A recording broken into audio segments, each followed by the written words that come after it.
Dear colleagues, I'd like to share with you information provided on the 12th meeting of the Bureau this afternoon about the timetable for the remaining days of work of the committee.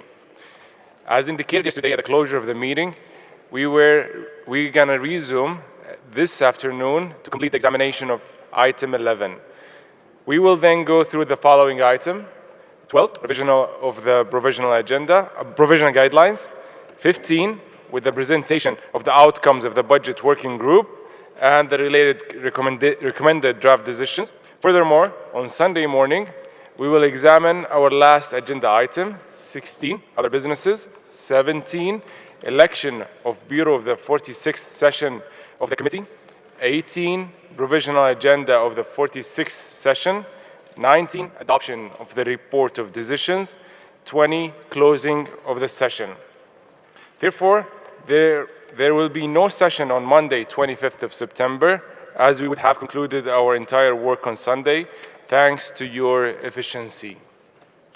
Regarding item 17, on the election of the Bureau of the 46th session, as you are aware, an invitation to host the next session of the committee has been extended by the State Party of India. However, I understand that there are still some aspects of the to be finalized by the letter.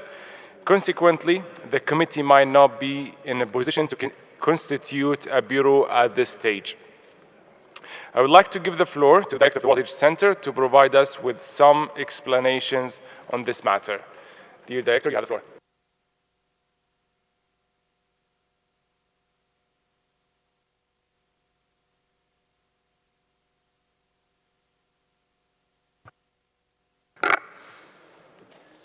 Thank you, Mr. Chairperson. Good afternoon to everyone.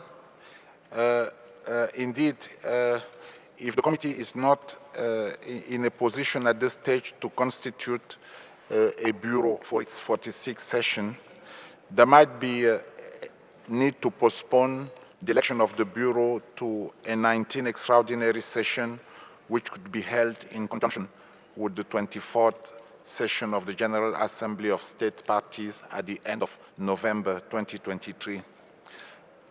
This would also mean that the committee would need, therefore, to prolong the term of office of all the current Bureau members until that time. Mr. Chairperson, there is a precedent in this regard. At its 41st session in 2016, by decision 41-16, the committee decided to prolong the mandate of the entire Bureau until an extraordinary session. That was held during the 21st session of the General Assembly of State Parties in November 2017. A similar decision could be adopted by the committee. Thank you, Mr. Chairperson. Thank you very much for this explanation. Are there any comments on this?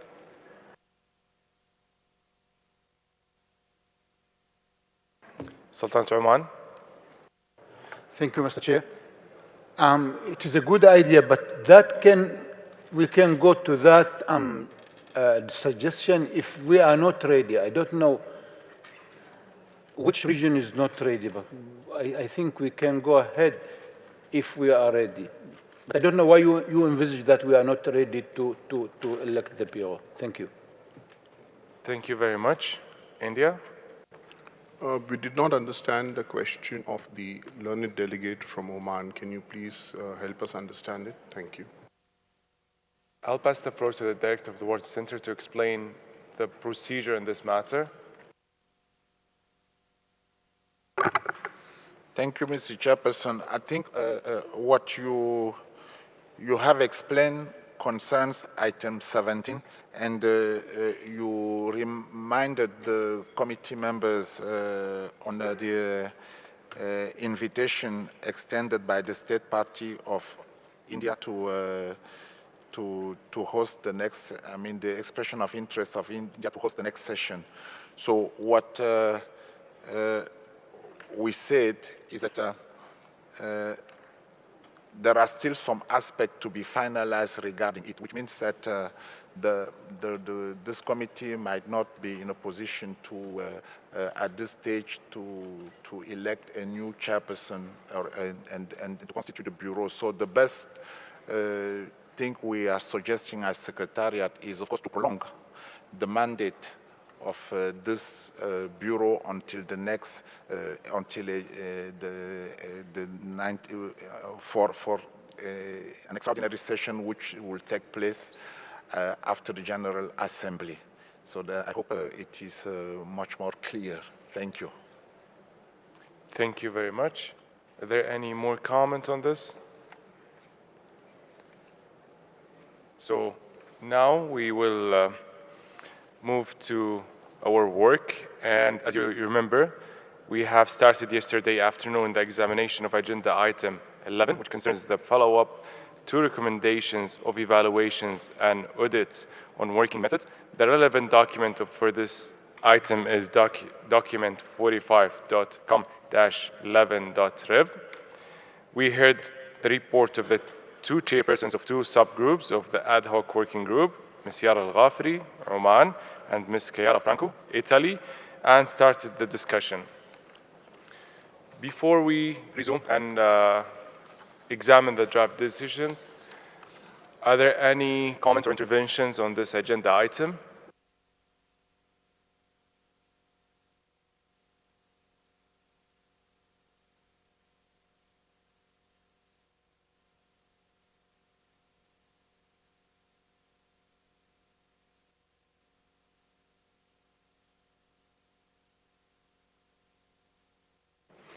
So I would like to invite you, dear colleagues, to examine and adopt our position 45.com.11. But before doing so, I'd like to ask the rapporteur if she has received any amendment on the draft decision proposed.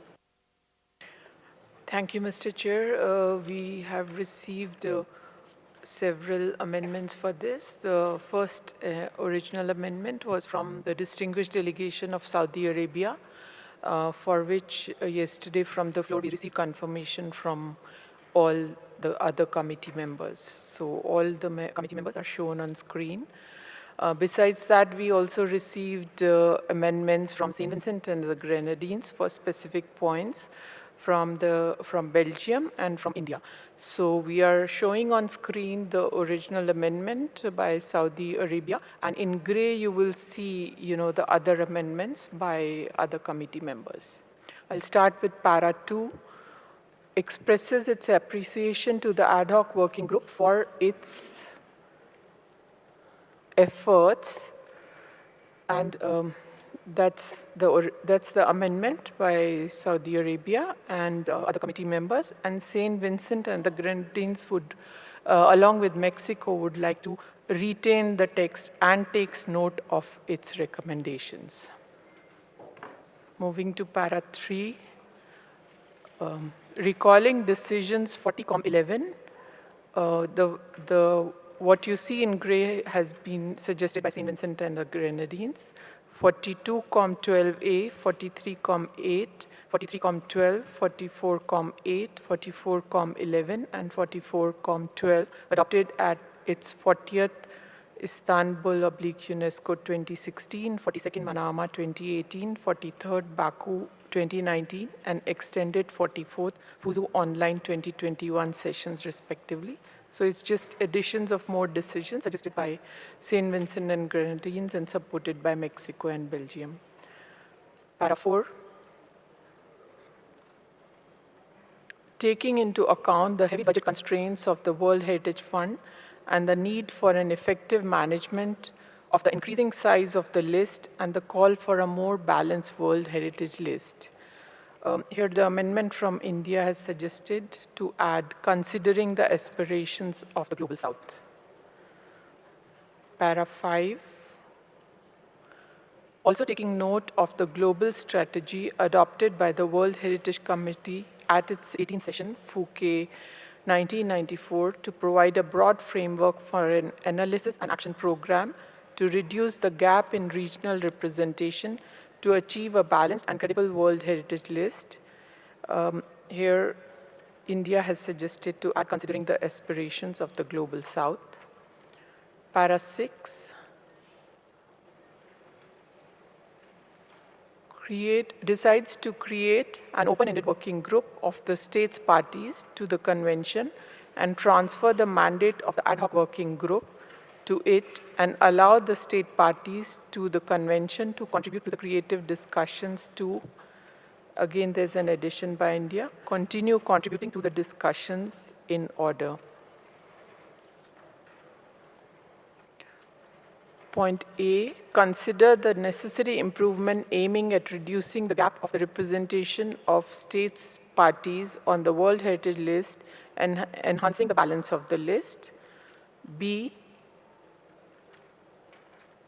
propose solutions to the technical evaluation requirements.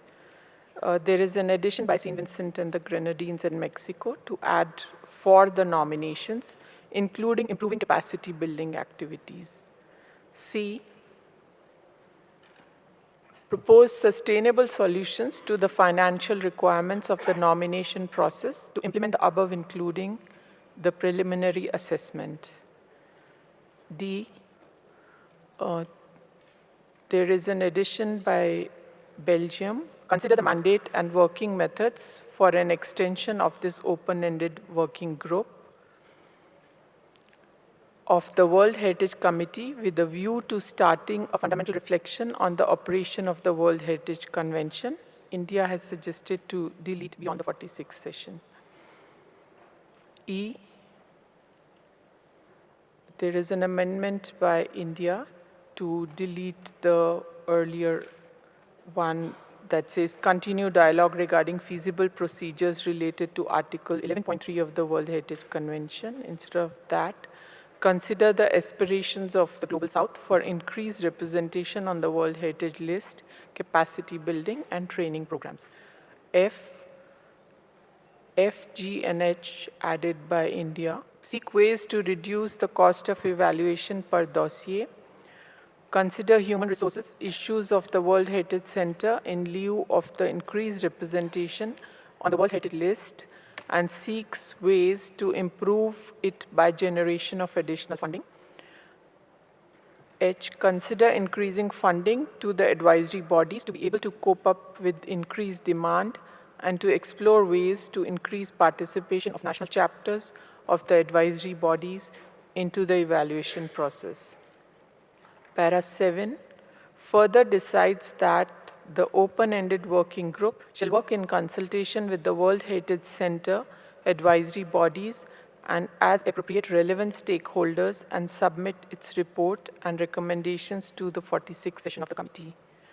Para 8 calls upon states parties to the convention to voluntarily contribute to the creation of this open-ended working group through voluntary contributions, where in gray you can see amendment by India, calls upon states parties to the convention to create this open-ended working group through voluntary contributions and consider brand value actualization of the World Heritage Center for maximization of revenue generation to aid the convention achieve its objective. Besides this, I think there were suggestions regarding the chairperson of the open-ended working group, and probably, Mr. Chair, you would like to get the advice of the legal advisor for this purpose. Thank you. Thank you very much. المملكة العربية السعودية.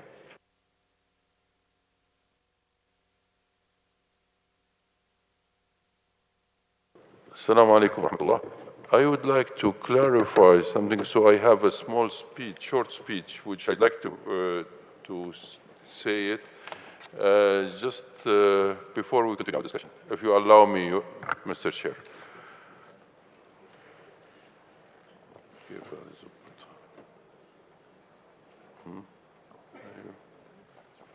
Okay.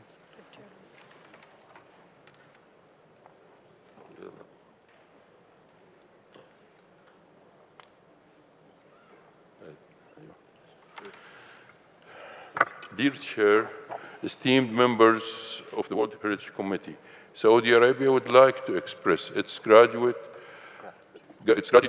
and appreciation of the ad hoc group for the works it has done.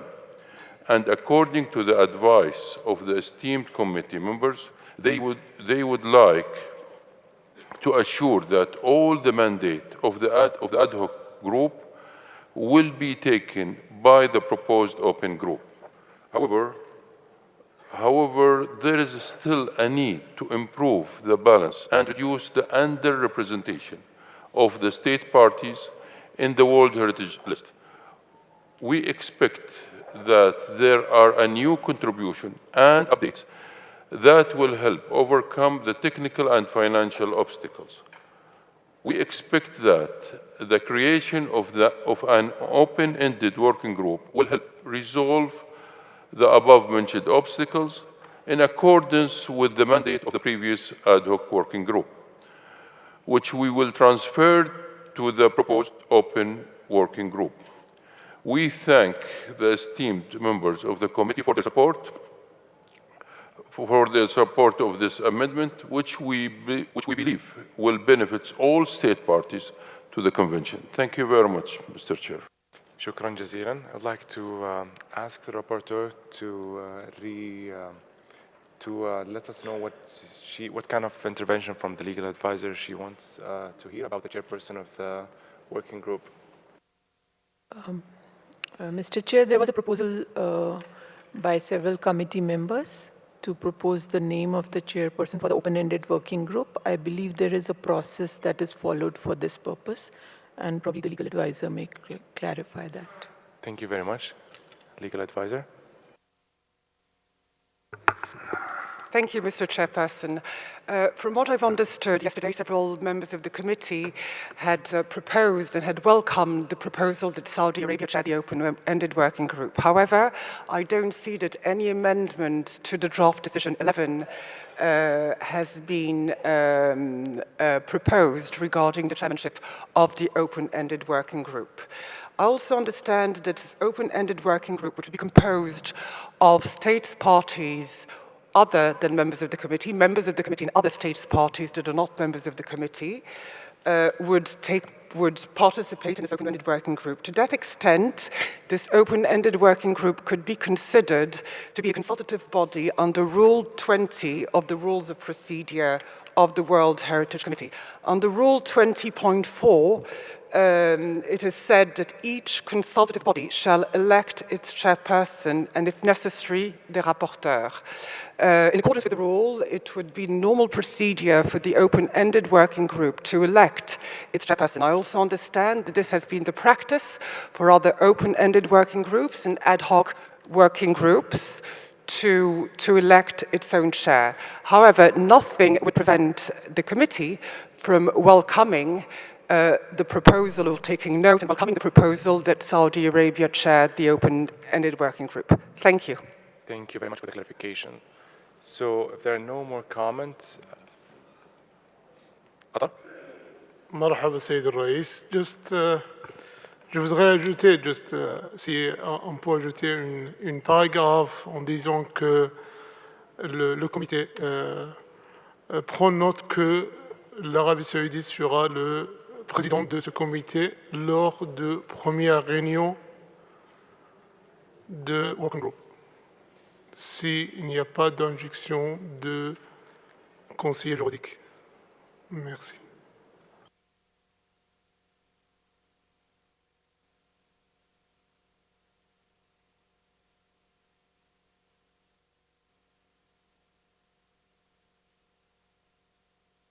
Okay, so I'll pass the floor to the legal advisor to comment on this addition.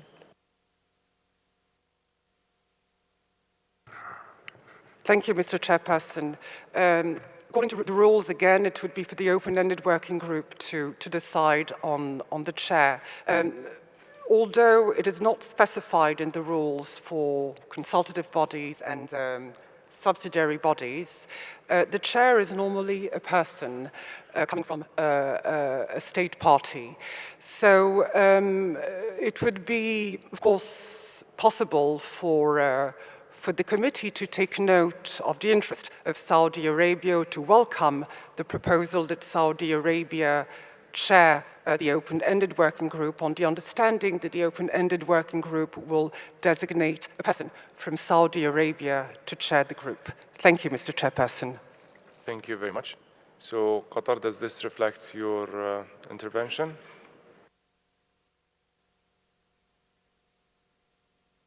عفوا سيد الرئيس لم أسمع. What we have on the screen right now, does that reflect your intervention and comment about the chairmanship of the group? Oui, la phrase actuelle me convient. Merci beaucoup, Monsieur le Président. Shukran, Sultan Oman. I would like to add, take note of, and welcome the interest of Saudi Arabia. I would like to add, and welcome. Shukran Jazilan. Egypt? Thank you, Chair, and I would like to also to thank the Qatar and Sultanate Oman for the additions and the legal advisor opinion. Chair, I think this paragraph is legally correct, but I'm not sure it really reflects what happened yesterday during the discussions. What happened yesterday during the discussions is that it was the room that wanted Saudi Arabia. It's not Saudi Arabia that expressed interest. By capturing this, I think it's maybe, I can suggest maybe a slight change, of course, subject to the approval of the other members of the committee and the legal advisor opinion.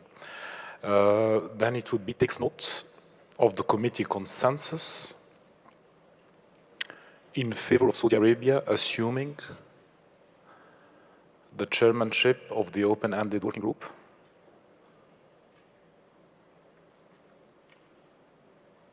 Period. That's it.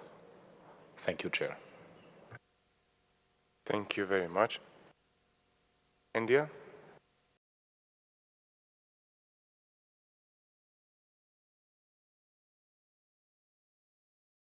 I think Egypt and Qatar are saying the same thing.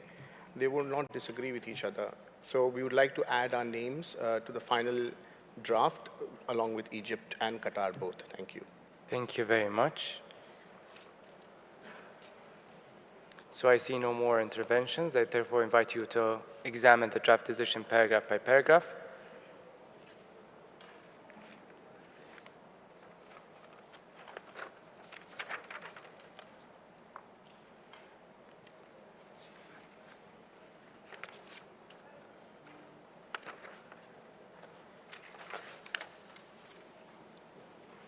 So for the first paragraph, we don't have any. India, you have any intervention? No, we're just keeping the plate down. Thank you. So for the first paragraph, we don't have any amendment. Do we agree to adopt the paragraph as it is? I see no objections. Adopted. Paragraph 2, we have a proposal. Do we agree with the proposed text?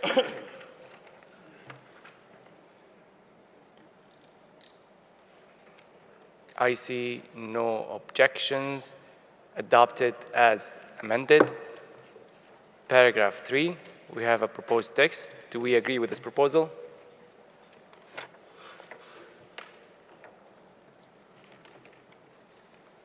I see no objections.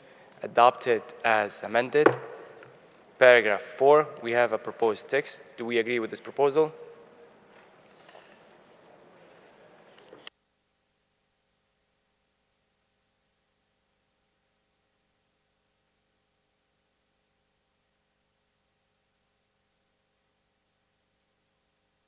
St. Vincent and Grenadines.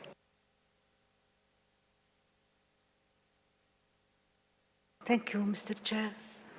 Just I would like to ask India about this proposal to add, considering the aspirations of the Global South. Is it maybe better to say considering the aspiration of non-represented and underrepresented states parties in the World Heritage List? Thank you. Thank you very much. Belgium.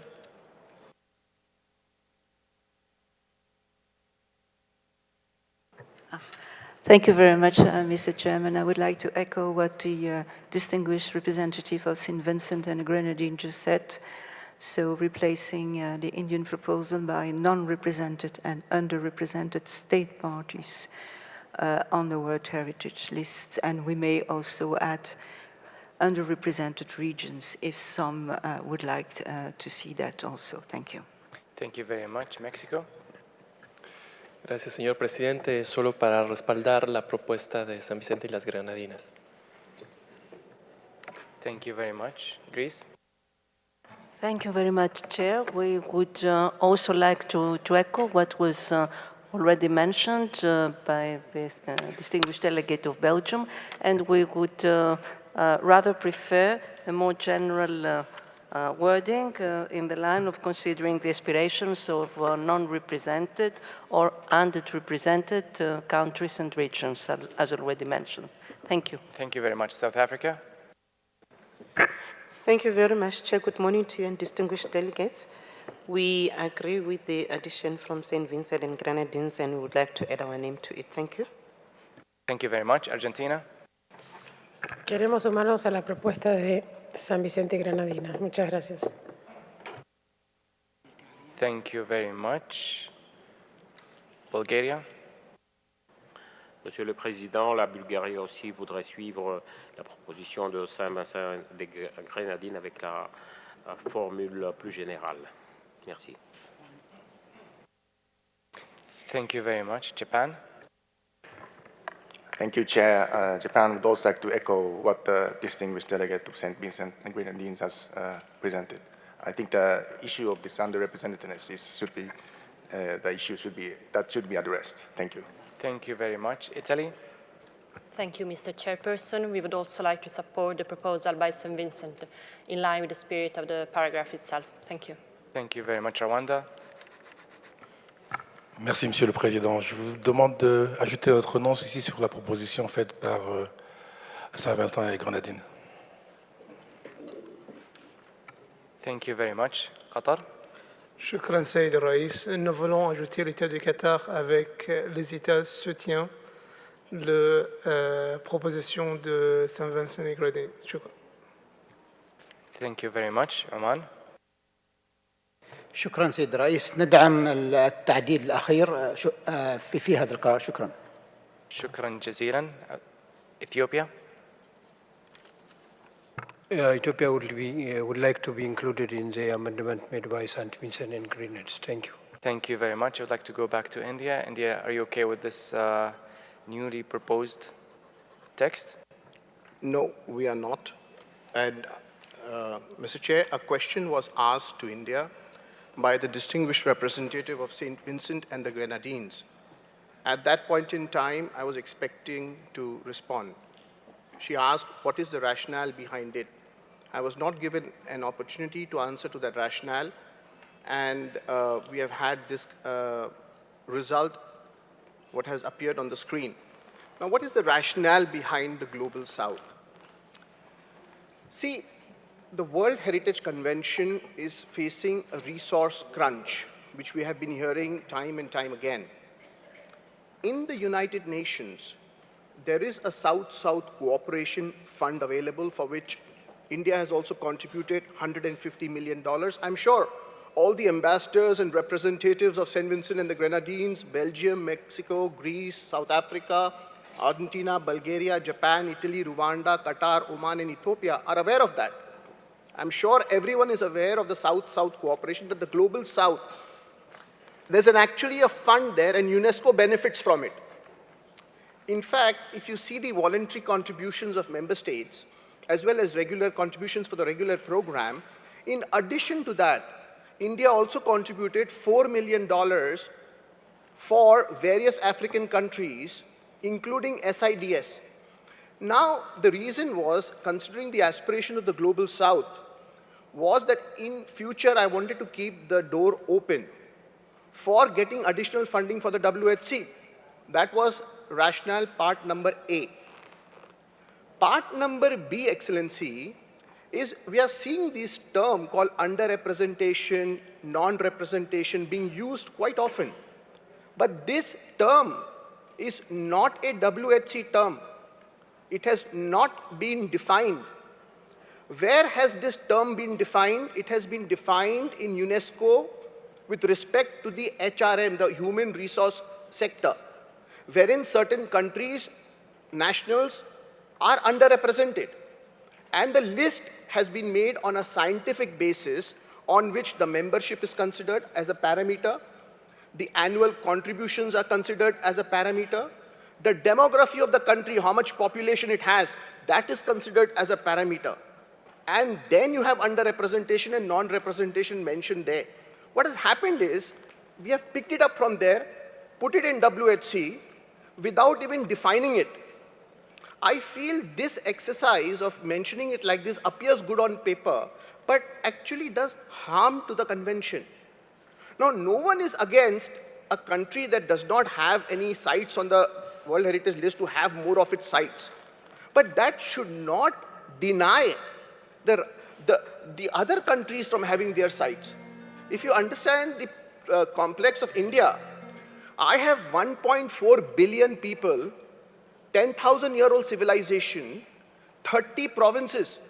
Now, why would anybody be against India's properties coming up on the list? In this particular way, how it is being portrayed sends a very wrong message.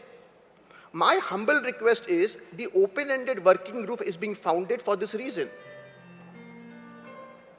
Yes, ADG Culture wanted to say something? After you, Your Excellency. Yeah, so what I'm trying to say is that the way it's the open-ended working group, Excellency, has been founded for a purpose.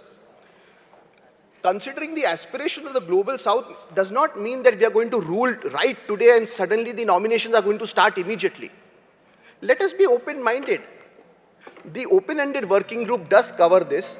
Even the so-called, without even defining what is non-represented, even without defining what is under-representation, we have used this term. I don't feel this term should be used without them being defined properly, Excellency. Thank you. Thank you very much. I'll pass the floor to the ADG for Culture and the Secretariat as well to define the variation in terms of terminologies and the standard text usually used. Gracias, señor presidente. Buenas tardes a todos. El término de subrepresentado o no representado está en todos los lenguajes que hemos usado en los últimos años en el Comité del Patrimonio Mundial. De hecho, fue mencionado en el Working Group durante todo el proceso, que acaba de finalizar, y ha sido usado en los otros Working Groups. Cuando se define los porcentajes, se hace en base a esa terminología, que no tiene que ver con la representación, como usted le dice, de recursos humanos. Tiene que ver con la discusión que se lleva a cabo hace más de 20 años en el Comité del Patrimonio, donde hay ciertas regiones, y digo en particular 3 regiones, que están subrepresentados, con países que están no representados. La definición que usted está dando de recursos humanos en la UNESCO no es el que se emplea acá. En todos nuestros documentos siempre hemos hablado de no representado o de subrepresentado. Con respecto al término que usted propone, he tratado de buscarlo en cualquier documento de la UNESCO y lamentablemente no lo encuentro, ni siquiera en la UNESCO. Entonces yo sé que es un término que usan algunos países para referirse, pero la verdad es que si nos regimos a las palabras usadas por el comité, por la UNESCO, que es la organización donde estamos, pues bien, yo considero que lo que aparece acá es el término que hemos trabajado y que todo el mundo entiende. Por lo tanto, yo entiendo que usted quiera imponer o quiera proponer un término distinto, pero yo creo que la discusión acá, y creo que todos lo tenemos claro, ha sido privilegiar los países que no tienen hoy día sitio inscrito o que tienen muy pocos sitios inscritos para favorecer las regiones que hoy en día se ven poco representadas. Y esas regiones son, por orden, África, los países árabes y el GRULAC. Gracias, señor presidente. Thank you very much. St. Vincent and Grenadines.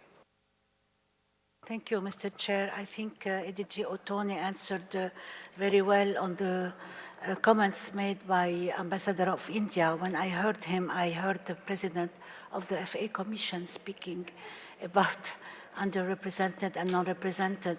And of course, we understand what he's saying, but I think here the purpose is to focus on, to underline the importance to mention the aspiration of non-represented and underrepresented states, parties, and regions as proposed by Belgium. It is very important, and you know, the number of the site, it is not proportionate for the size of the country. Sometimes we have small countries who are very rich in heritage. Thank you, Mr. Chair. Thank you very much. Qatar. Merci, Monsieur le Président. Juste, je veux expliquer vraiment notre position par rapport au texte proposé par Saint-Vincent et les Grenadines. Je veux expliquer par rapport à l'approche juridique de texte.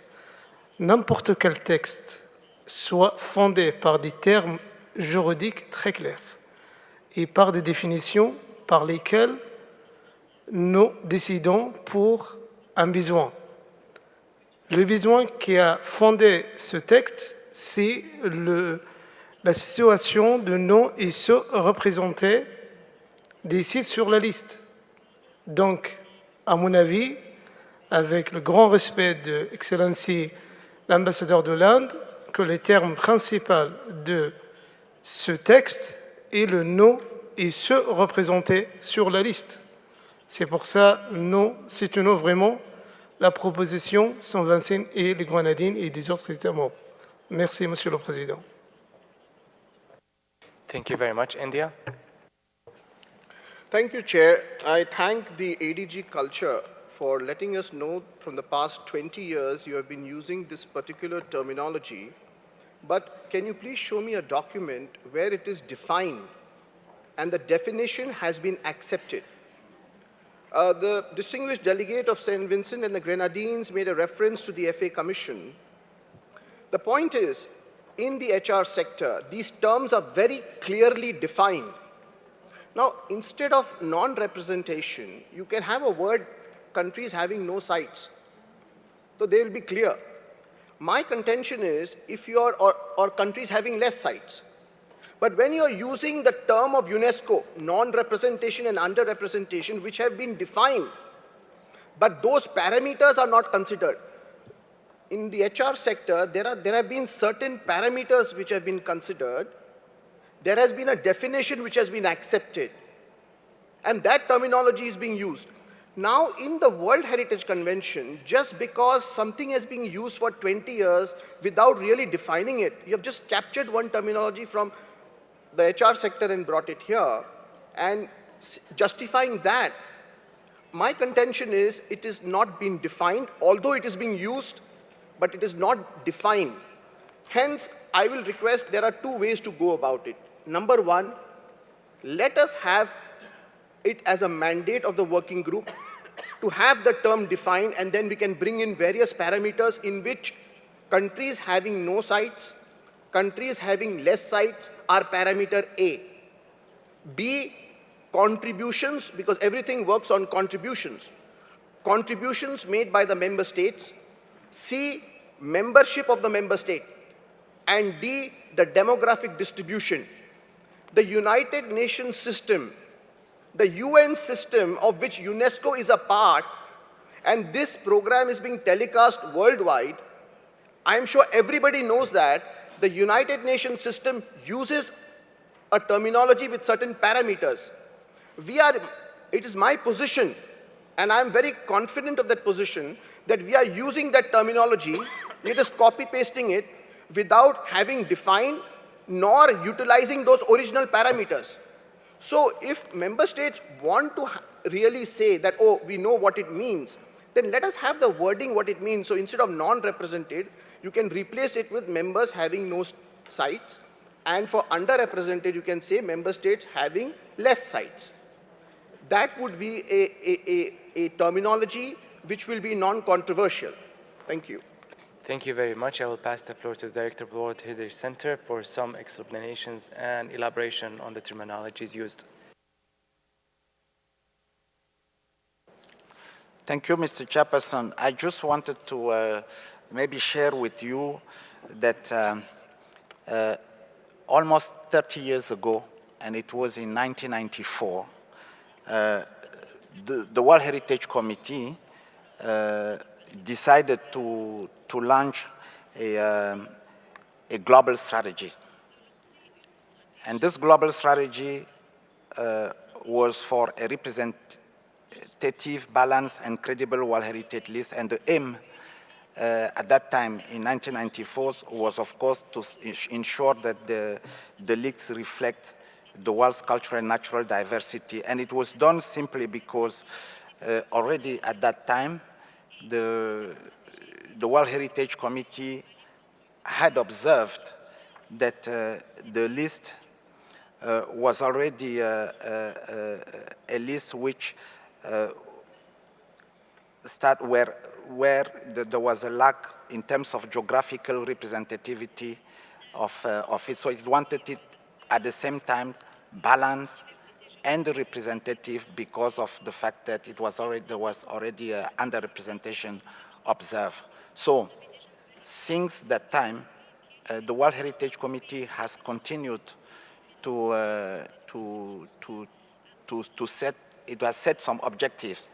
And these are some objectives that had allowed us to work and to support many regions and state parties where effort needed to be made to conduct capacity building, to support nomination dossiers, and everything.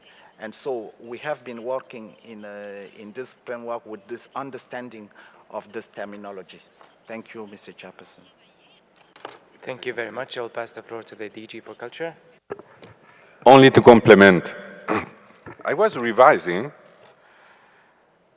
the explanation for creating the working group on the representativity of the World Heritage List on the 23rd session. And the terminology that was used was picked up from the operational guidelines in paragraph, starting from paragraph 59. So the explanation that you did, that we are using our terminology of the HRM, UNESCO, is not true. We started to use it in the World Heritage before having the parameter at the UNESCO level.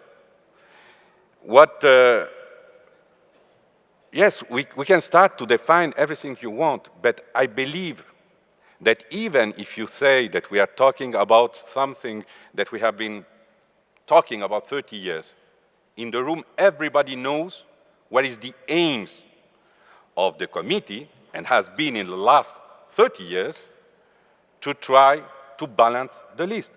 It doesn't mean the countries that has inscription can continue to present future inscriptions. That's why you have the indicative list. But what is imbalance is that there is no representativity of some countries that has universal value in their countries and that have not been able to come to the committee to present their sites. And that should be the principal aims of this committee. And then you have regions that we have heard during 10 days that have more than 40, with all respect, 42% of the site inscribed. And the second region that has 20-something. So we all knew, you can change the word that you want, but everybody in this room apparently is agreed on something that we all understand, and that what I feel is that to change it today or to wait 1 year to redefine it will come to the same results. I've been in 6 years at UNESCO and has never changed. Everybody knows what we are talking about. But I understand that you have another perception of what is the aim of what has happened during the ad hoc working group and the purpose that I see in the amendment presented by Saudi Arabia. Thank you, Chairperson. Thank you very much. India? Thank you, Excellency. The entire crux of the discussion is this particular terminology has been used for 20 years, or what was it, for 30 years? And we have been using this terminology, so we'll henceforth continue using its terminology without even defining it because it's understood. It's assumed that it's understood. But from the perspective, you have to be open-minded. I mean, we are having an open-ended working group. But I request you all, please be open-minded. What I'm saying is a fact. This particular terminology has a legal meaning in UNESCO. This is the basis on which people are hired and they are not hired. The entire secretariat which is sitting here, has been hired on basis of whether their nationality comes from a overrepresented member state, a non-represented member state, or an underrepresented member state. It's a legal terminology being used by UNESCO. The World Heritage Convention has been brought under the culture sector, is under the culture sector of UNESCO. It cannot be independent of UNESCO. The terminology which has been legally defined in UNESCO, you are using the same terminology here.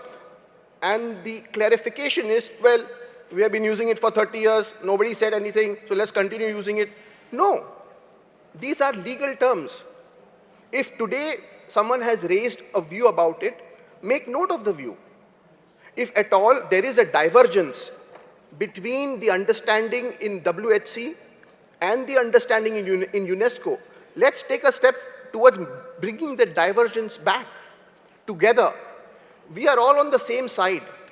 No one is saying that countries which don't have any sites on the World Heritage List should not have, or we should not take any steps to improve the conditions. In fact, I'm saying precisely we should help them. And that is why I've added the word Global South, to open the doors to get more funding so that capacity building in Africa, SIDS and Asian countries increase and Latin American countries increase, because there is a South-South cooperation in the UN system which provides the funding. But a member state has said, no, instead of Global South, we want to add non-represented under the terminology. So if the consensus in the room is to have a specific insecurity addressed, then let us, my humble request is, what will you lose if you replace the word non-represented by the word member states having no sites? What will be your loss? And you will move forward. My position is, even today, there is a legal definition in UNESCO for non-represented and underrepresented terms. And that definition needs to be respected, Excellency. Thank you. Thank you very much, South Africa. Thank you very much, Mr. Chair, and thanks to the passionate expression by the delegate from India. Chair, we understand that the room has got a general consensus around the decision, which is about non-representation and underrepresentation, notwithstanding whether it is defined or not. It is broadly acknowledged in the global strategy since 1994 and has been used, and we can't, 30 years later, try to look for a definition. Secondly is to say that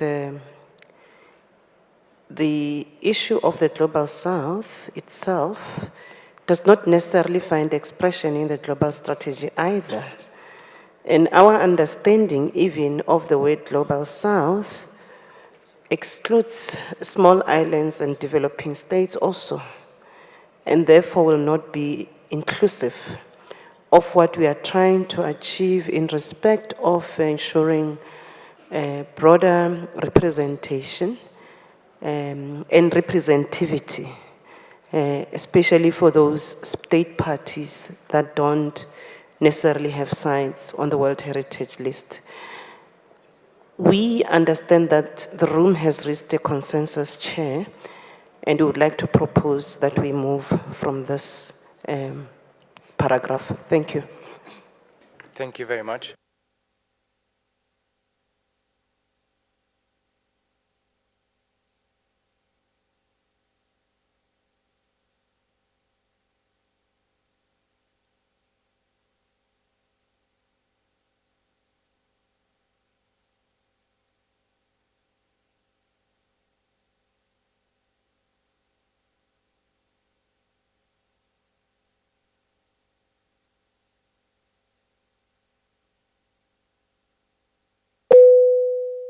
India.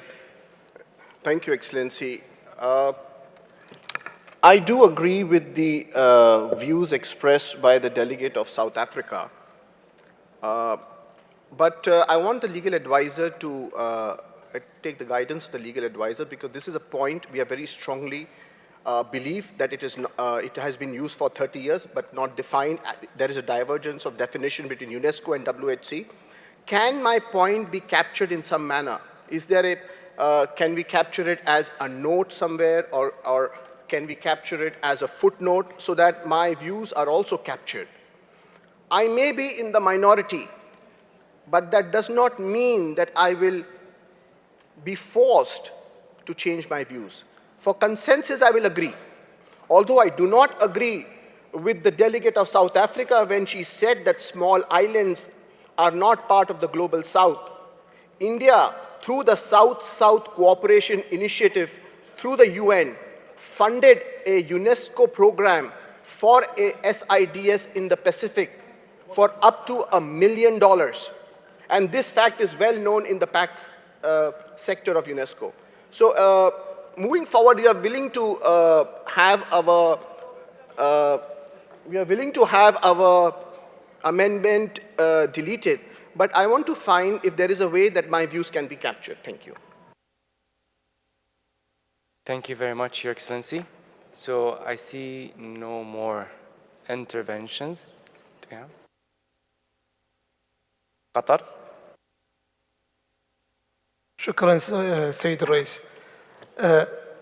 نحن من أمس ونحن في قاعة يسودها التوافق في هذا في مشروع القرار، وقد استمعنا لجميع الآراء، فنود أن نقترح إذا كان هناك توافق بأن يضاف هذا المصطلح إلى التقرير إذا رأيتم ذلك سيد الرئيس مناسب. Shukran jazilan. So I will pass the floor to the legal advisor now and to respond to the distinguished delegate of India about the terminologies and also references. Thank you, Mr. Chairperson. I do understand the position of the delegation of India.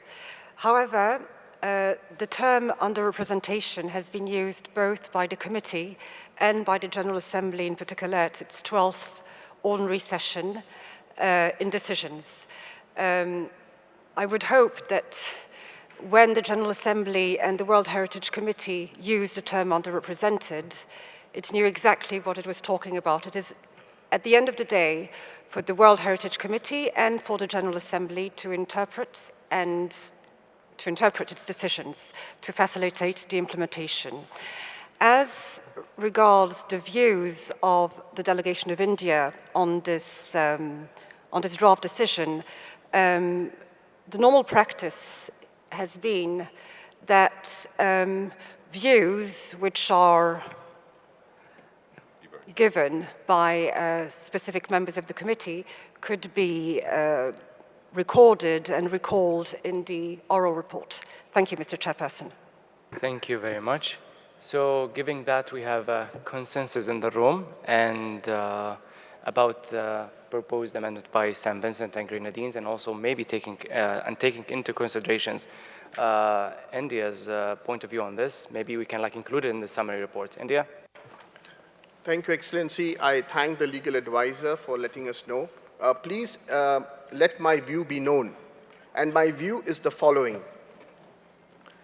The term non-represented and underrepresented being used in the World Heritage Convention meetings, reports, general assemblies is assumed to have been understood without any specific definition ever being decided upon, full stop.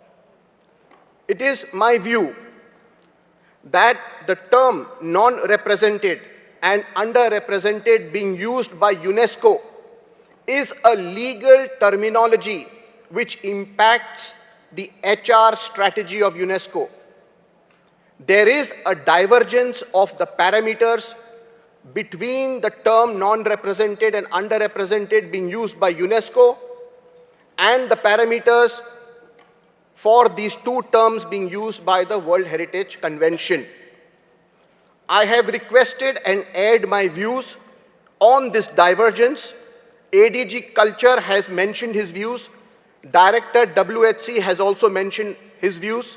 And the legal advisor has let us know that this terminology has been used from quite some time in the World Heritage Convention, full stop. But that does not mean that the divergence has been removed. This divergence exists and needs to be addressed by the World Heritage Convention. Thank you, Your Excellency. Thank you, Your Excellency. So giving that, and also will be taken into consideration in the summary report. And so if there are no more interventions or objections with the proposed text or paragraph, I see none. I therefore adopt the paragraph 4 as amended. Paragraph 5, we have a proposed text.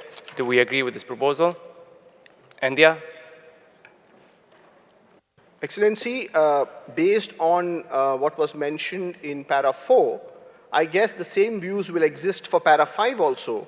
So we don't mind our amendment being deleted from here. Thank you. Thank you, Your Excellency. Sam Vincent? Mr. Chair, also I wanted to remove or replace the taking into consideration the aspiration, the same wording used in paragraph 4, please. Thank you. Thank you very much.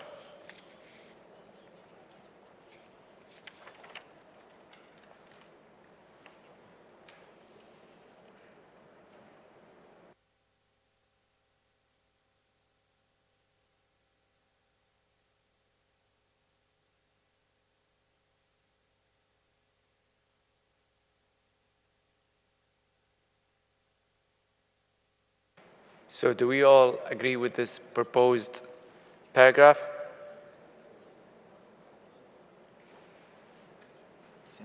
Sam Vincent? Mr. Chair, considering the aspirations of non-represented and underrepresented, because considering the aspiration is removed here. Thank you. Thank you very much. So if there are no comments or objections, the paragraph 5 is adopted as amended. Paragraph 6, we have a proposal. Do we agree with the proposed text?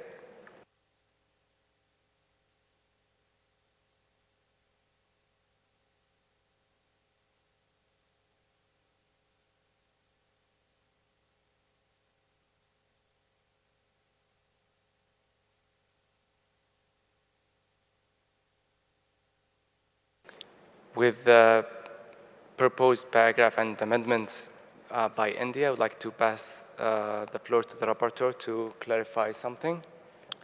Thank you, Mr. Chair. I think the last statement, it says, and allow all state parties to the convention to contribute to the creative discussions too, and then points are mentioned.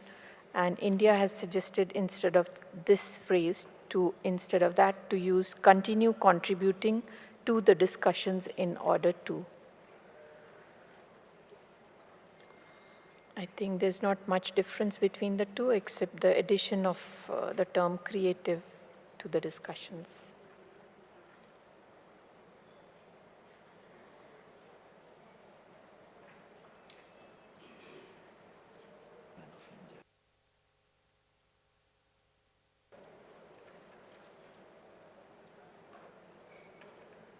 So do we agree with the suggestion mentioned by the rapporteur? Zambia? Thank you, Mr. Chairman. I think now I'm confused.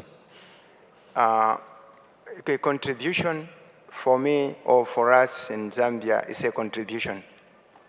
So I don't know whether we'll have a negative contribution or a creative contribution. So for me, I think creative contribution is just bringing in some ambiguity, or for lack of a better term, I would say tautology. I submit, Mr. Chairman. Thank you. I would like to pass the floor to India to clarify this amendment. Thank you, Excellency. Actually, this is not India's amendment. It was, I think, suggested by Belgium, but they had removed the word creative. But if you want to put India's name, I think it doesn't make, I would agree with what Zambia said. Contribution is contributing, so I mean, I'm okay with it. Thank you. So maybe we can remove the initial phrase and retain what Belgium, India, and Zambia are suggesting. Continue contributing to the discussions.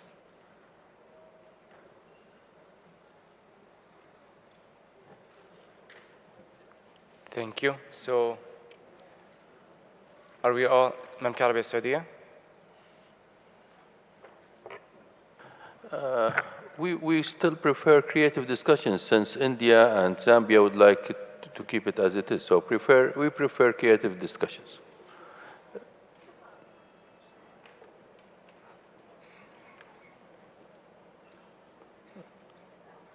And since the esteemed member, ambassador of India, he said it's okay, and also Zambia, I think it's maybe better. Thank you very much. Thank you, Zambia. I'm sorry, Mr. Chairman, for having created another confusion. I think the opposite is true. We wanted the word creative to be dropped. And I think if I heard the distinguished ambassador from India well, he was also in agreement with what Zambia had submitted in terms of dropping the word creative. I submit, Chair. Thank you very much. I will ask the rapporteur to update the proposal. So, I mean, we have two proposals, Mr. Chair. I think the delegation of Saudi Arabia wants to retain the term creative, while India and Zambia have suggested to not use the term creative.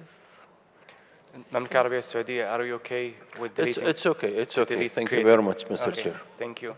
So we'll let go of the previous and we'll say to continue contributing to the discussions in order to.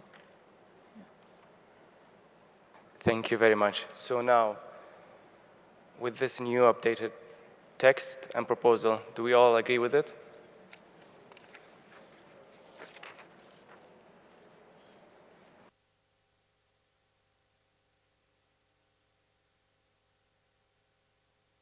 So we will move from paragraph 6 to sub-paragraphs. Then we go to paragraph A. Do we agree to this sub-paragraph?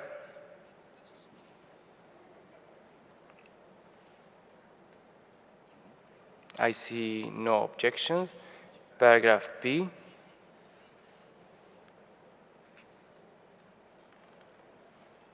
I see Italy. Thank you, Mr. Chair. We would just like to ask for a clarification regarding the meaning of this sub-paragraph. Thank you. Who would like to clarify from?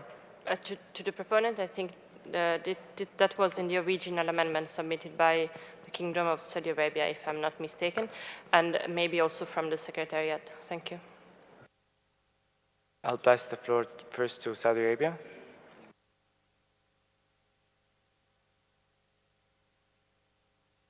I prefer if the Secretariat explain, and then if we have any comments, we'll approve. We'll tell it to you. Thank you. Thank you. The Secretariat. Egypt. Thank you, Chair. We can agree with the text as it is, but just one simple question: why did we add for denominations? Our understanding is that the gaps in the technical evaluations are far beyond denominations. Nomination is only part of it, but also doing other studies, heritage impact assessment, etc. So I think it would be better without it, unless we have an explanation for it. Thank you. Thank you very much. So the Secretariat. Qatar. Merci, Monsieur le Président. Le Qatar a amené certaines discussions avec les États membres qui ont proposé ce draft. À l'origine était l'exigence de l'évaluation technique de la nomination. Donc, je propose d'ajouter le terme de la nomination dans le paragraphe B, après l'exigence de l'évaluation technique de la nomination. Je pense que ça va clarifier le sens de cette proposition.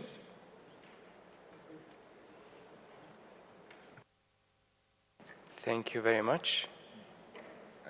So, I'll pass the floor to the Secretariat. Non, très brièvement.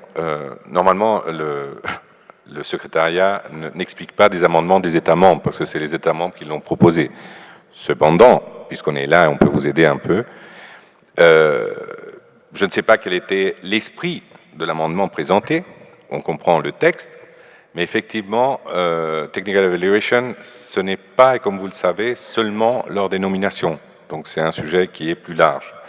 Et si j'ai bien compris par les discussions entamées hier par les États membres du comité, l'idée c'était d'avoir une discussion plus large. Au moins c'est l'esprit de ce que j'ai compris de l'Arabie Saoudite et ainsi que de la Belgique notamment. Donc ça dépend de vous, que vous définissiez si vous voulez seulement le mettre spécifiquement pour les nominations. Thank you very much. So, do we have any interventions on this? Egypt? Merci, Monsieur le Président. Ma compréhension, donc, c'est qu'on peut enlever for the nominations et on garde le texte tel qu'il était originellement proposé. Merci. Thank you very much.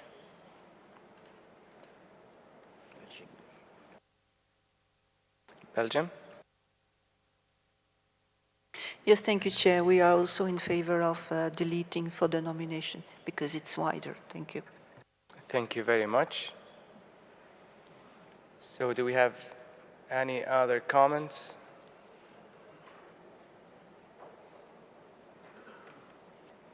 So it seems we are all okay with the update and proposal by Egypt and Belgium.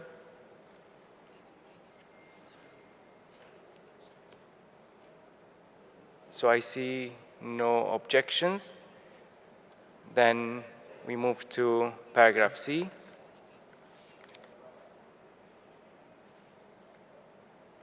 Do we agree with the proposed paragraph?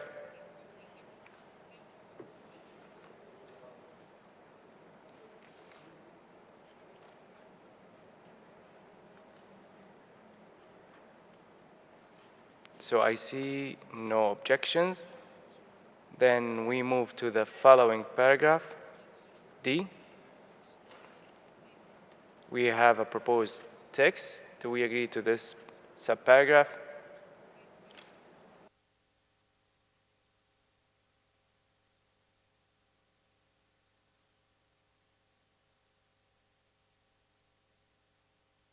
I would like to ask the rapporteur to clarify the deleted text beyond this 46th session. Thank you, Mr. Chair. The original para mentioned that the mandate and working methods for an extension of this open-ended working group would be beyond the 46th session, and it seems the delegation of India has proposed deletion of this line, and the rest of the para stays as is of the World Heritage Committee with a view to starting a fundamental reflection on the operation of the World Heritage Convention. So I believe it's just leaving the extension open and not mentioning beyond the 46th session is what India is proposing. But I think the delegation, the distinguished delegate may want to explain. Thank you very much. India? Excellency, I think the error lies in me, the document I sent to the rapporteur. I took the Belgium amendment and I revised it and I added the India's views about it. So beyond the cancellation of beyond the 46th session, if I'm not mistaken, and I'll request the help of the delegate of Belgium to please help out. I think this is your amendment, Belgium. Is that so? Belgium? Yes, indeed, this is our amendment, so we will give some explanation about it. Thank you, Chair. I think the discussions in this committee of the last 2 days have proven that we absolutely need to have a fundamental reflection on the operation of the World Heritage Convention. We are agreeing to start or to continue that discussion in the renamed open-ended working group. We just fear that by the 46th session, this work would not be completed. Therefore, our amendment. But of course, yesterday we mentioned as well that we were in doubt, Mr. Chair, that this work should be a committee-led initiative. It might be something that the General Assembly might want to take up. So Belgium would certainly be happy to withdraw this amendment if that's the feeling of the room of the committee, and have it included into the agenda for the upcoming General Assembly. This is really a fundamental reflection. If we don't start having this reflection, and our esteemed colleague of India has mentioned some very valuable points as well today, we need to have a fundamental reflection, and let's take our time for it. Thank you, sir. Thank you very much, Belgica. I would Sorry, like just to add that if we delete this amendment, we would like to emphasize the importance for all state parties to the convention to start thinking about this fundamental future of our convention. So you might record our intervention today into the summary record, so as to leave some trace of our intervention and the importance we attach to a fundamental reflection on the future of the convention. Thank you very much. Thank you very much. That tends to also include the recommendations of the working group. So I'd like to hear from the room if there are any. Aman? Actually, that is normal, and deleting that phrase is normal because the work, it will come to the 46th session and it will be renewed. It can be renewed, so I don't see any harm in deleting it. Thank you very much. Egypt? Thank you, Chair. Can the Secretariat help us maybe telling us whether in the last General Assembly meeting, the State Parties meeting, we had a point on the future of the Convention, on a reflection on the future of the Convention? And if so, will we be having already a report for the next November on this same point or not? Thank you. Thank you very much. The Secretariat? Thank you, Mr. Chairperson. No, I think the answer is no. The answer is no because the last General Assembly did not discuss it, but we will reflect it in the summary records. And of course, I think all state parties at the next General Assembly, of course, will be able to express their views on the same discussion. Thank you, Mr. Chairperson. Thank you very much. So, are we all okay with deleting beyond the 46th session? So I see no objections or comment. Egypt? Thank you, Chair. Sorry again to get back again for this. Just first to clarify, we are fine with this paragraph. My intervention aim is just only to ensure that we are not duplicating and we are not asking a working group that is already having a lot of issues to deal with a task that is already being dealt in the General Assembly. So in the last General Assembly meeting, we had a resolution. The name was Future of the World Heritage Convention. And part of it was about reflections. So I just maybe want to ask again to have a confirmation that there is not another parallel track dealing with this issue.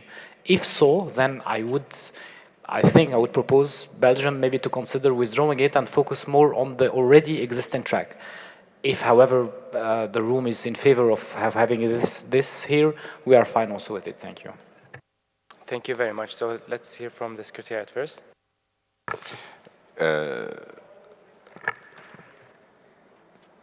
Lors de la dernière Assemblée générale, il y avait la demande pour le 50e anniversaire de faire des réflexions. On s'en rappelle, ce n'était pas un mandat de l'Assemblée générale, c'était plutôt dans la préparation de ce qu'allait être le 50e anniversaire, chose qui s'est déroulée pendant l'année dernière, toute l'année, à partir des réflexions des 50 Minds, des différentes réunions que nous avons eues, que ce soit Delft, que ce soit à Yaoundé, que ce soit à Saint-Pétersbourg, et d'autres événements qui ont pris lieu. Mais ceci était plutôt une réflexion ouverte. Là, on voit un travail qui est demandé par les membres du comité et sans doute les membres, les États partis à la Convention lors de l'Assemblée vont réaffirmer la volonté de faire une réflexion qui soit mandatée par vous-même. Donc, dans ce sens-là, je crois que c'était plutôt une réflexion, je dirais, globale, mais pas mandatée. Je crois que c'est venu le moment de ce que vous êtes en train de faire. Voilà, merci.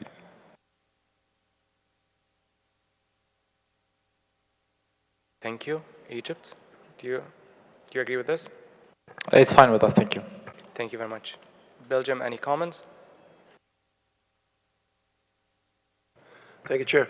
No, this is fine the way it is formulated, and with the clarifications just given to us by ADG Otone, I think we should absolutely agree with what's on the screen. Thank you. Thank you very much. India?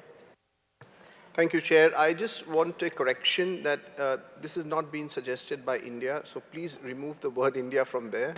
Thank you. I would just like to clarify that we did receive the original text from Belgium, which is shown, and the amendment which India had asked us to delete this particular phrase, which seems to be, and the committee seems to be in consensus for removing beyond the 46th session. So if that's agreeable, then we can just delete it. Thank you very much. So it seems fine now. So if there are no objection or comments, we'll move to the following paragraph, E.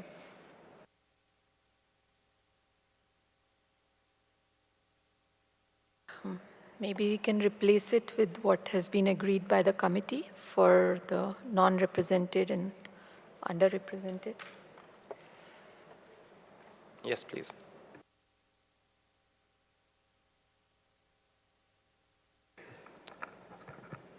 India?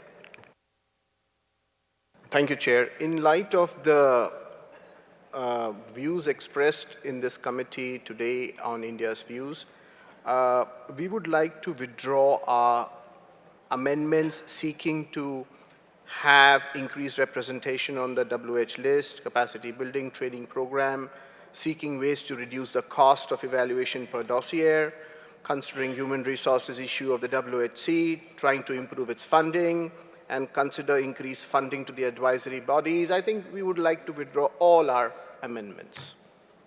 Thank you, Your Excellency.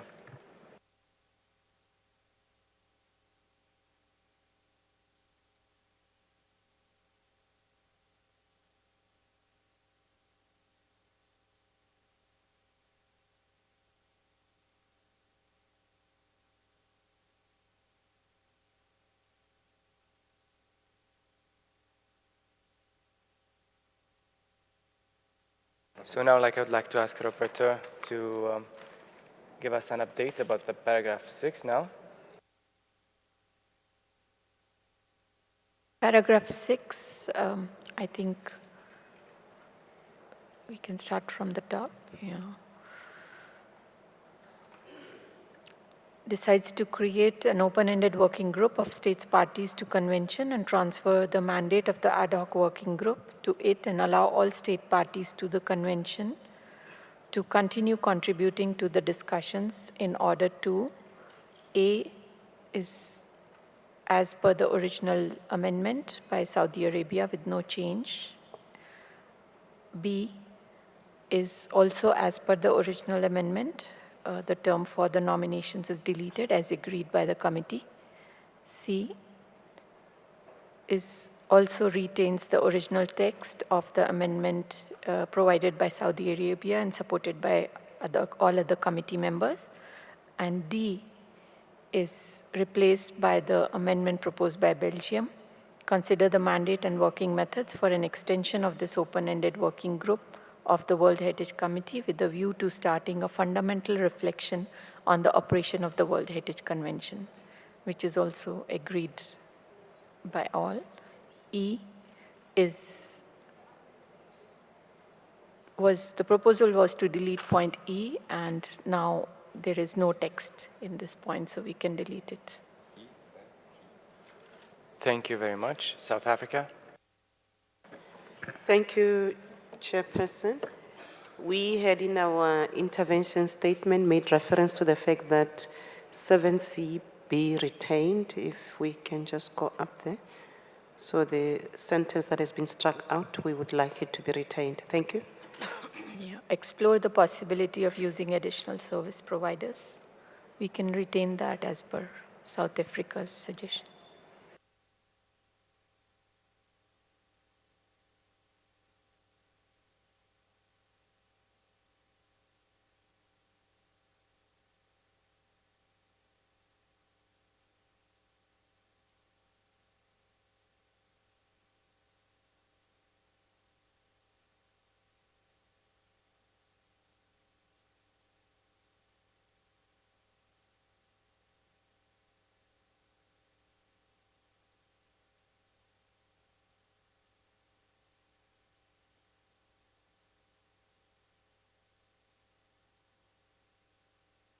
Okay. So we'll pass the floor to the Secretariat to explain something regarding subparagraph C.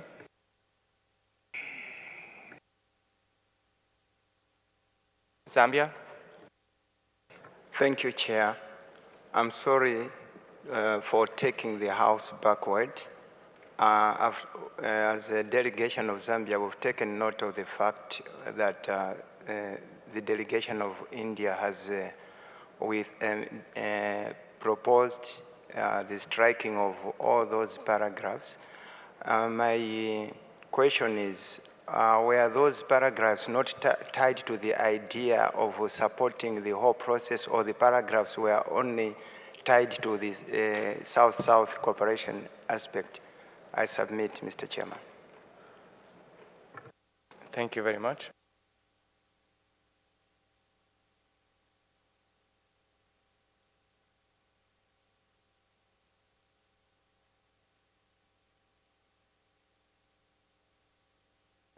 So we have an updated version of subparagraph 6, which is C. And do we all okay with this proposal? Egypt? Thank you, Chair. I think it might be better, to make explore the possibility of using additional service provider as a separate C, and then we go on D because it has no, I can see the linkage between them. Yes. Thank you very much. So, are we all okay with the new paragraph? Updated version, C and D. It seems there are no objections and no comments. So, for the paragraph 6 as a whole, there are no objections or comments.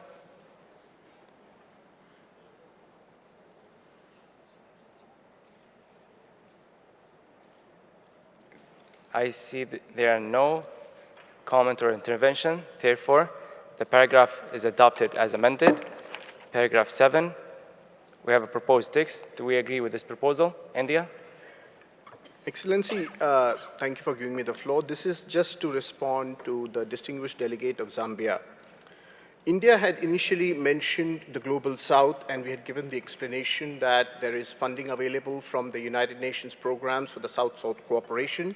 And India had funded various projects through that program via UNESCO. India contributed $1.1 million to Gambia. We contributed nearly $1 million to Cameroon, and also to SIDS Samoa. Another $1 million was contributed to the Samoa Education Society through the South-South cooperation.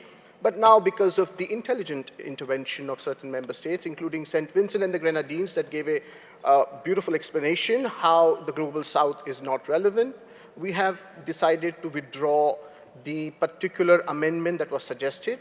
We also had multiple, we completely subscribed to the view that a fundamental evaluation of this convention is required.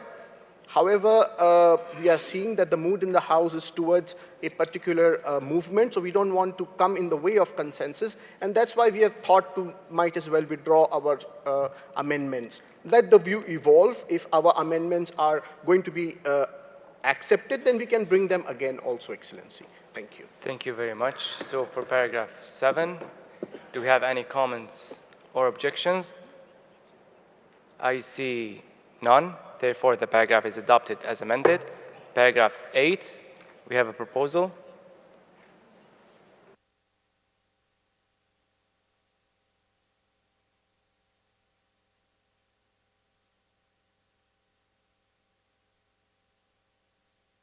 So regarding paragraph 8, I would like to give the floor to the rapporteur to explain. There might be a possibility for 2 paragraphs on this. Thank you, Mr. Chair. So we have the first statement, which is accepted by all committee members, calls upon states parties to the convention to voluntarily contribute to the creation of this open-ended working group through voluntary contributions. And then India had proposed the amendment, calls upon states parties to the convention to create this open-ended working group through voluntary contributions and consider brand value actualization of the World Heritage Center for maximization of revenue generation to aid the convention achieve its objective. India? Excellency, the rationale behind our amendment was we had submitted a non-paper during the ad hoc working groups seeking to increase revenue for the World Heritage Convention so that more funds are available to the Secretariat, more funds are available to the advisory bodies, and more funds are available for Africa and SIDS countries and of the Global South. But given the view and the mood in the room, we would like to withdraw our amendment, and you may kindly delete it. Thank you. Thank you very much. So with the paragraph 8, with the new updated text, are there any comments or objections? I see none. Therefore, the paragraph is adopted as amended. And for paragraph 9, do we agree with the updated paragraph? I see no objections. Therefore, the paragraph... Zambia? Thank you, Mr. Chairman. Considering that this idea evolved from Zambia, it would just be prudent that Zambia is added to the proposals of this amendment. Thank you, Mr. Chairman. Thank you very much. Rwanda? Thank you, Chair. I would like to add Rwanda to the list of countries. Thank you. Thank you very much. Belgica? They will do a great job. Thank you. Please add Belgium also to the list. Thank you. Thank you very much. South Africa? Thank you, Chair. Yes, we also would like to add our name. We did indicate in our intervention that we are available to participate. Thank you very in much. OAWG. St. Vincent? Mr. Chair, in the decision there is a consensus. So should we say that we should put our name? There is a consensus. Of course, we want to put the name of St. Vincent and the Grenadines. Thank you. Ethiopia?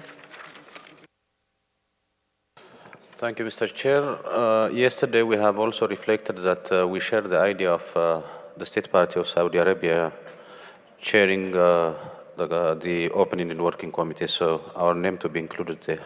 Thank you very much. So since there is a consensus on this, do you agree to put the names listed instead of having the interventions? Bulgaria? Nous nous rejoignons ce groupe de pays qui supportent la proposition. Okay, thank you so much. So if there are no more interventions or comments or objections, then the paragraph is adopted as amended, and therefore I invite you, dear colleagues, to adopt the draft decision as a whole. And if there are no comments or objections, I therefore declare draft decision 45-11 adopted as amended.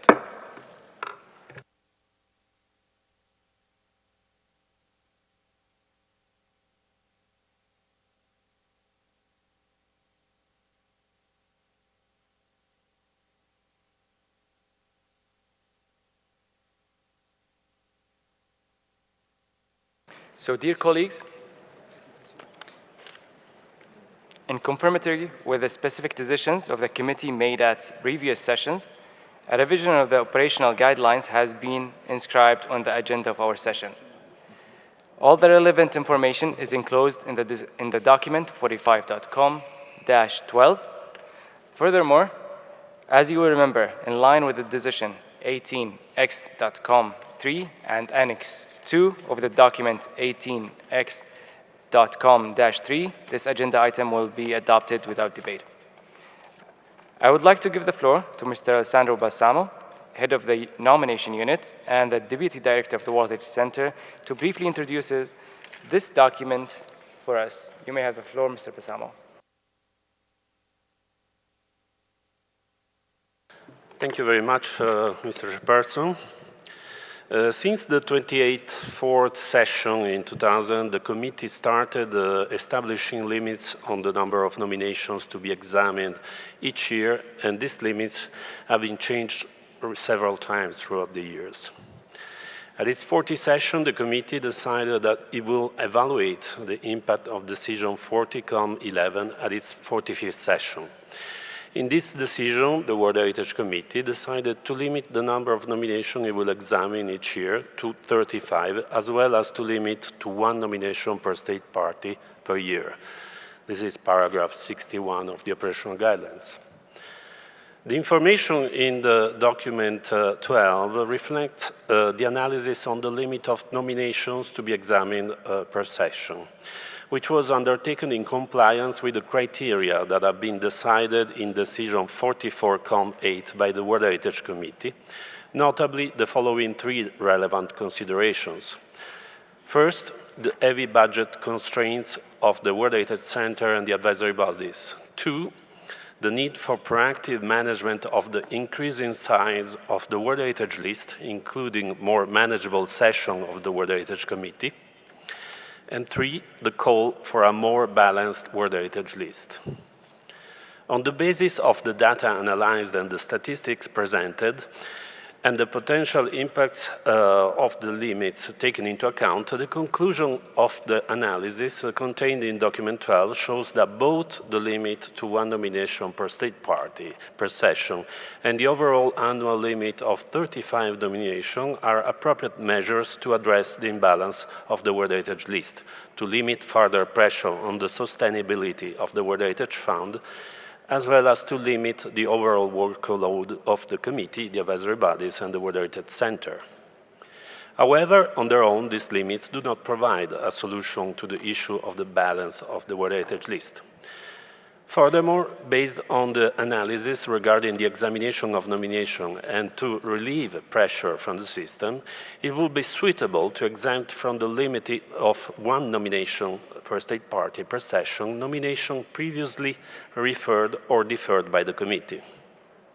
The exclusion of referred and deferred nomination from the annual limit of 1 nomination per year per state party may have positive impacts on several aspects, including removing pressure from the examination of such nomination at committee session. The related decision is on page 12 of both English and French version of the document. Thank you, Mr. Chair. Thank you very much, Deputy Director. Thank you very much, Mr. Chairperson. Next slide, please.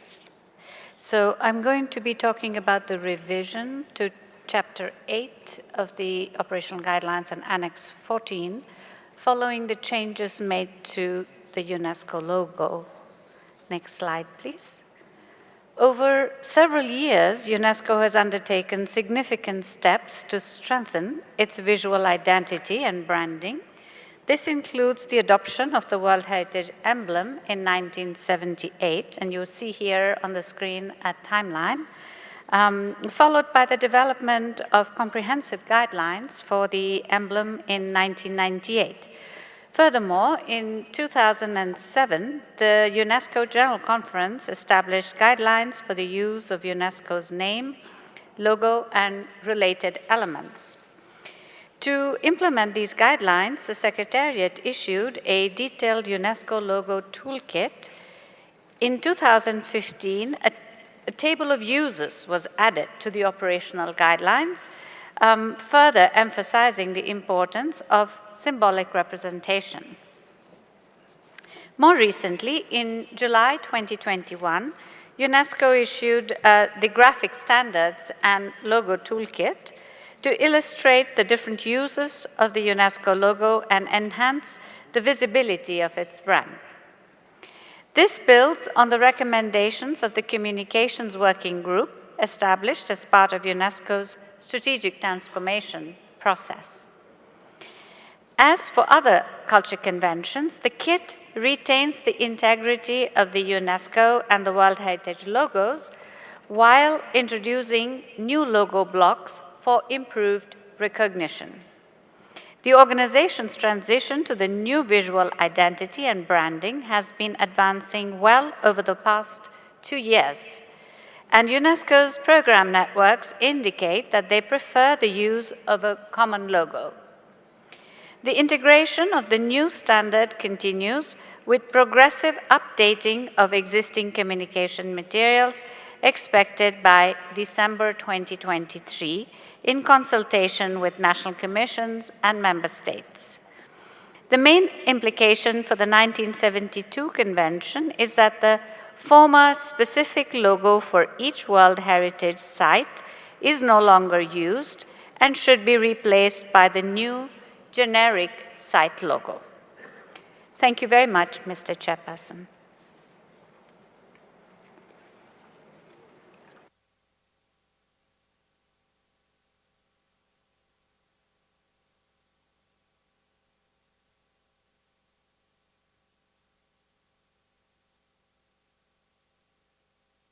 Thank you very much, Deputy Director, for this. Therefore, I invite you, dear colleagues, to examine and adopt draft decision 45-12. But before doing so, I'd like to ask the rapporteur if she has received any amendments on the draft decision proposed. Thank you, Mr. Chair. We have received one amendment for this draft decision from the distinguished delegation of India. The change is suggested for a paragraph 61, which is in the Annex 1 and mentioned in para 5 of the draft decision. So para 1 to 4, there is no change. Para 5 adopts the proposed revision of paragraph 61 of the operational guidelines as presented in Annex 1 of document. So we can show you the screen with the amendment proposed in paragraph 61, and if the committee decides to accept the amendment, then the amended para can be added to this decision.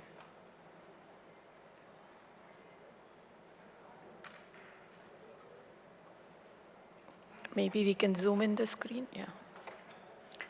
So the amendment proposed for para 61, point A, is on the left side, you can see the existing para. And this amendment is to examine up to 2 complete nominations per state party.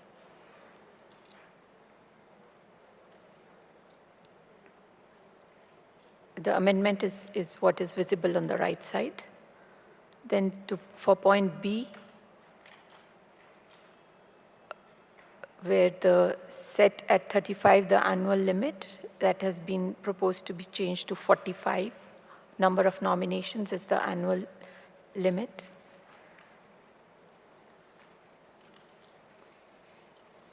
Again, in para 3 of this paragraph 61, point C, the limit of nominations is proposed to be changed from 35 to 45 nominations. And point 5,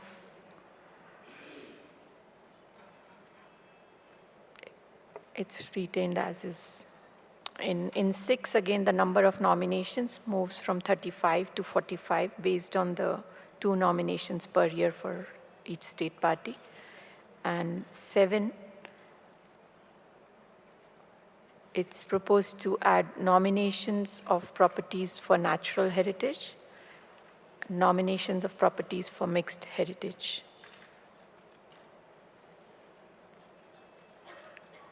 And nominations of properties submitted in the 5th year following the report by the advisory bodies on the related preliminary assessment as per paragraph 122.g. And these paragraphs refer to the paragraphs in operational guidelines.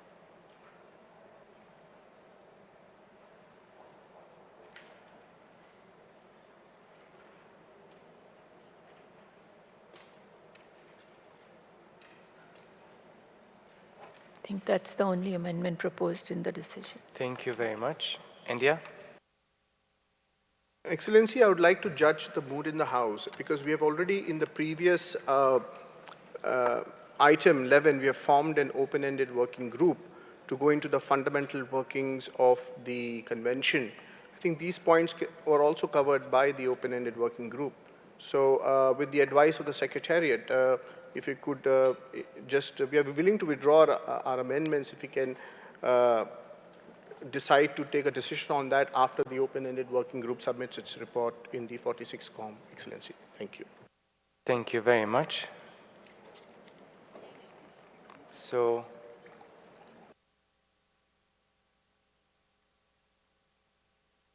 I'd like to see Greece. Thank you, Mr. Chair. We fully agree with the proposal of referring the discussion just proposed by the distinguished delegate of India.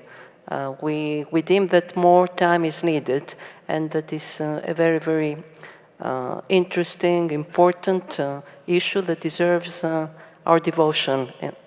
Thank you. Thank you very much, Sultan Oman.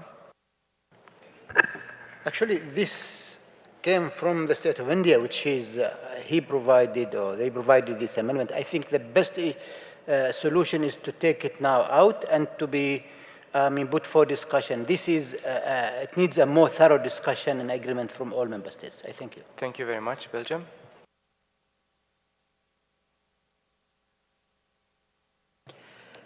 Oui, merci Monsieur le Président. Je pense que c'est un débat que nous avons régulièrement.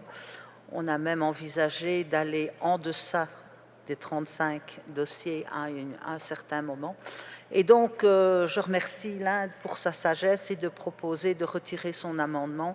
Je pense en effet que nous avons besoin des résultats du groupe de travail à composition non limitée pour pouvoir réfléchir sereinement à cette proposition. Merci. Thank you very much. Japan. Thank you, Chair. Japan also agrees with other members of the committee to postpone the discussion to the open working group. Thank you very much. Thank you very much. Ethiopia. Thank you, Chair. We support the idea forwarded by committee members that spoke before me. Thank you. Thank you very much. Argentina. De la misma forma, gracias, señor presidente, pedimos que se quite, acompañamos la idea de que se quite la enmienda. Thank you very much. Bulgaria.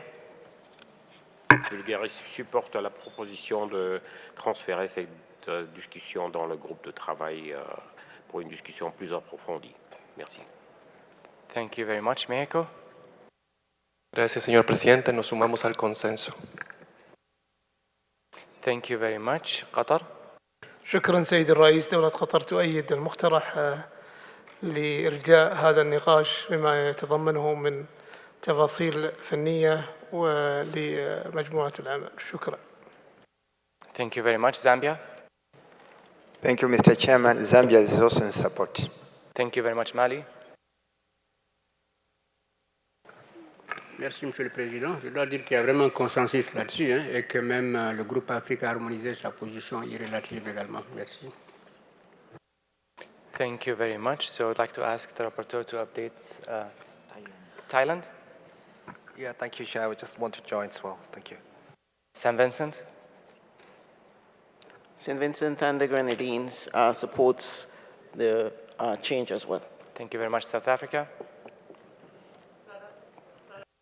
South Africa also wants to be listed. Thank you, Chair. Thank you very much. So I would like to ask the rapporteur to update us on the draft decision. Thank you, Mr. Chair. Since India has withdrawn the amendment and there is a consensus among the committee members, there is no change in the original draft decision, 45-12. I'm not sure if the members would want us to reflect all the names or the draft decision may be adopted as is. It's preferable to be adopted as it is, I believe. Thank you. So, India? The draft decision is to be referred, not adopted. The consensus in the room is to refer it and do not adopt it now, but wait for the outcome of the open-ended working group, because that's evaluating the various technicalities. That has been my understanding. Please correct me if it's wrong. Thank you.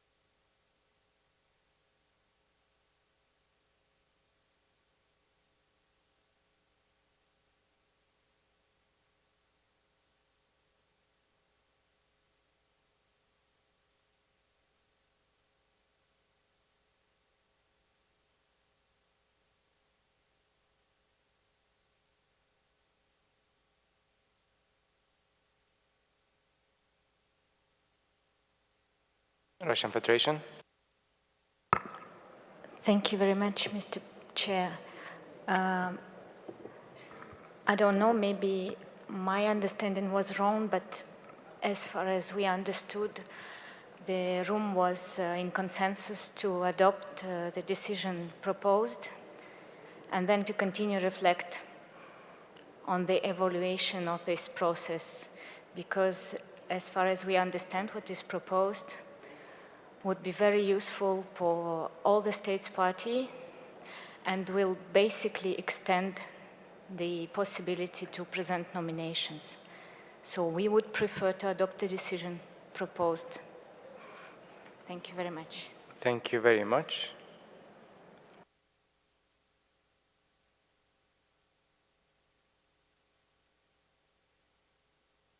So I would like to ask the floor again. It's like, so we have consensus on the adopt of the decision, and also we have a view of, from the state of India about the deferring the adopt of the decision. So Sultan Oman. Thank you very much, Mr. Chair. I don't know why we don't adopt the decision. I mean, why it is here. So I think we have to adopt the decision. Otherwise, how can we move? I mean, can we stay for the whole year hostage without adopting the decision? Thank you very much. Ethiopia. The reason why we, thank you, Chair. The reason why we kept quiet, if we adopt it as it is, does it mean that it is open to proceed with our previous discussion, or do we need one statement that it is been referred to be consulted as based on our previous discussion? I would like further clarification in this regard from the legal advisor. Thank you very much. India. Excellency, I was seeking clarification. Are we going to adopt it? Or my understanding was that it is going to be referred subject to the outcome of the open-ended working group. So I'm not taking a position, I'm just asking clarification. Right now, because the views expressed in the House by a majority of members was to refer this decision. And that is the reason why I'm asking the question. So I'm in your hands, Excellency. Thank you very much, Your Excellency. I think it's like, as also I understood, is to adopt the draft decision and continue the discussion and the outcomes. Italy? Thank you, Mr. Chairperson. We also wanted to express our understanding that we are adopting the decision, and of course we are in support of continuing the discussion on this very important and complex issue within the context of the open-ended working group. Thank you. Thank you very much, Italy. St. Vincent? Mr. Chair, I am a little bit confused. Can we see paragraph by paragraph? Because if we adopt this decision, paragraph 5, 4, and 5, in the first part, we adopt the proposed revision of paragraph 61 as in the end of the decision. So can we see the decision and paragraph by paragraph? And I agree with Ambassador of India to refer this decision. We need a clarification because when we see the decision at the end after part 2, we have paragraph 61 with the amendments proposed by India. Thank you.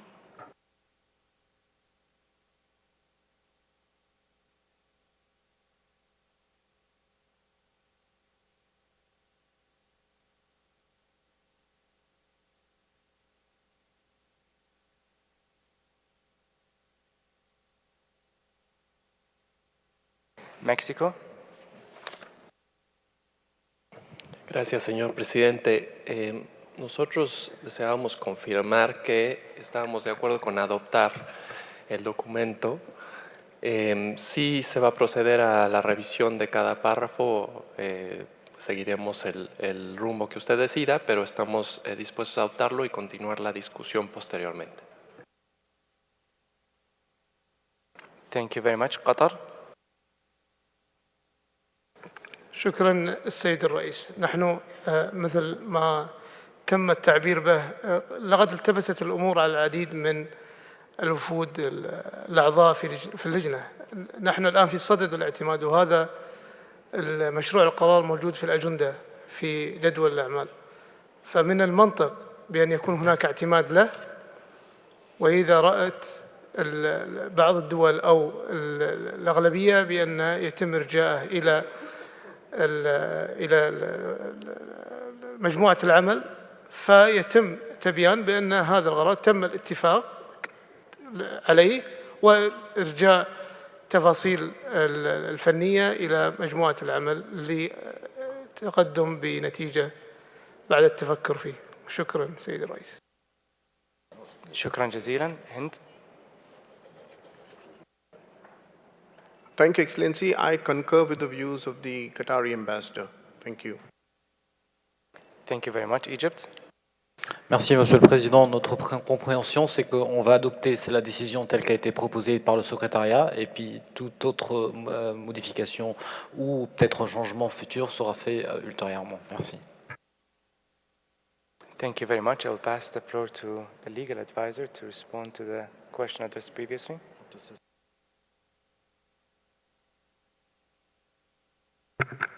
Thank you, Mr. Chairperson. The decision, as it stands, contains a paragraph by which the committee would adopt the proposed revision of paragraph 61.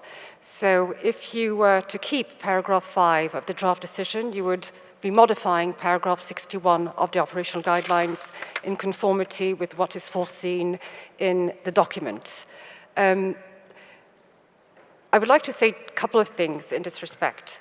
The fact of adopting it now doesn't mean that you wouldn't be able to review it at a later stage. For example, at the next committee session, or even through the open-ended working group, if the open-ended working group has the mandate to decide on this. Another option would be, of course, not to adopt the paragraph 61 now, but to decide that the committee will review it at its next session, or even that the open-ended working group will have discussions on it.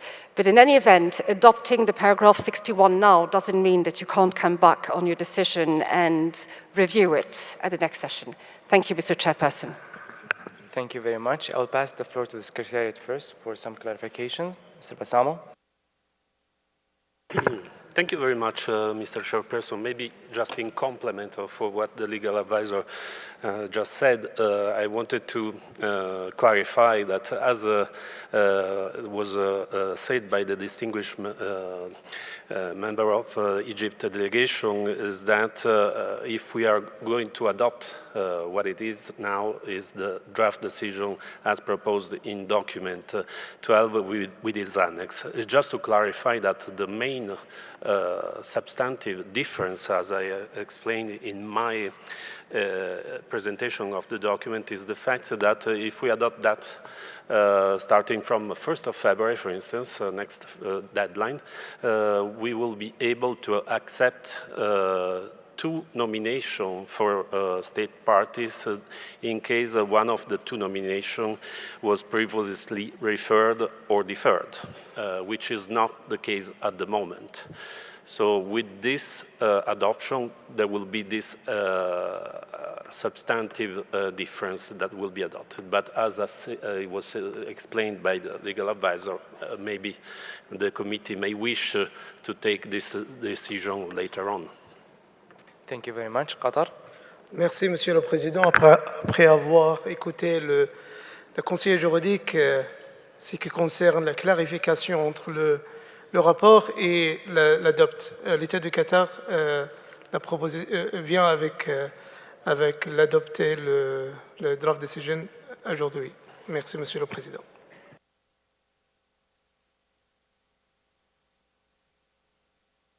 St. Vincent. Mr. Chair, as has been said by the delegate of Ambassador of Qatar, we listened to the legal advisor at the Secretariat, and we would prefer now to adopt the decision. It's clear now. Thank you. Thank you very much.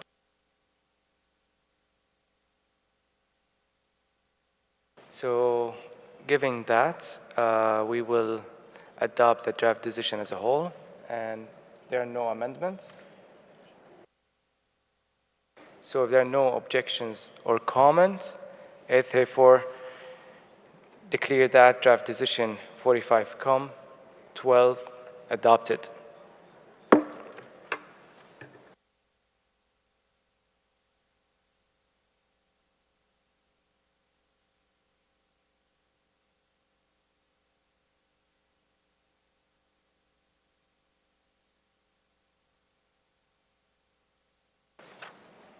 So, dear colleagues, as you know, the working group on the budget met several times throughout our session, and therefore I would like to give the floor to the chairperson of the working group, Mr. Riyadh Al-Ghafri, Oman, to present her report and the draft decision proposed on this matter that was distributed to you.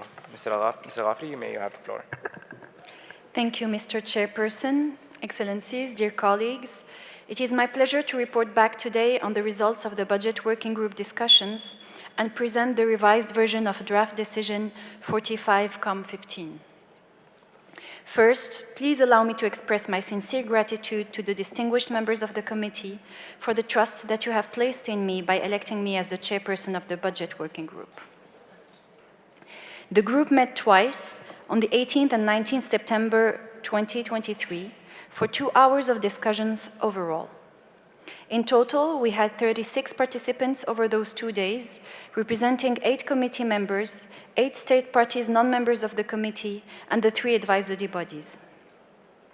I would like to thank all the delegates of committee members and state parties, as well as representatives of the Secretariat and the advisory bodies who attended and actively participated at the meetings of the budget group.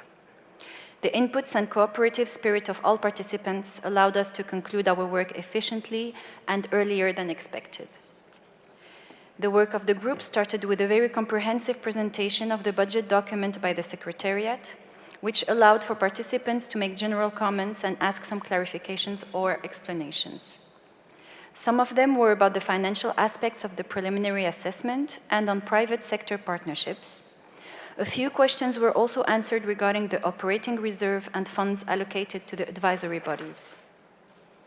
A clarification was required about the different options for voluntary contributions presented in para 14 of the draft decision 15.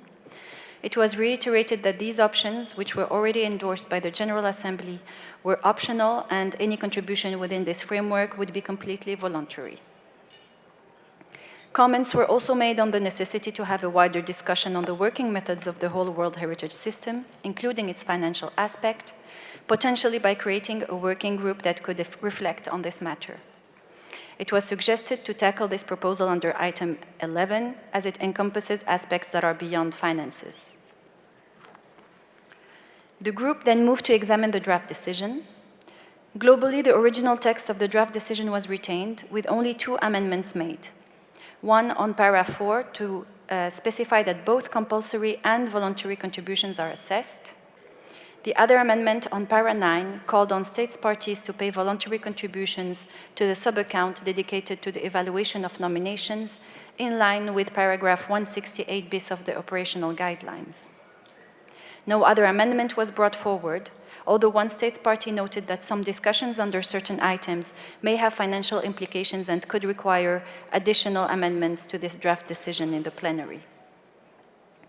Finally, allow me to reiterate my thanks to all those who contributed to this group.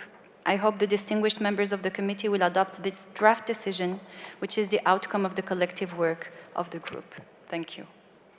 Thank you very much. Allow me also, on behalf of the committee, to congratulate you for your excellent achievement in chairing this working group. I understand that this is a consensual decision by the working group. I trust that members of the committee are all in agreement with this text on the screen. And before we move to the examination of the draft decision, I would like to know if there are any comments regarding this agenda item.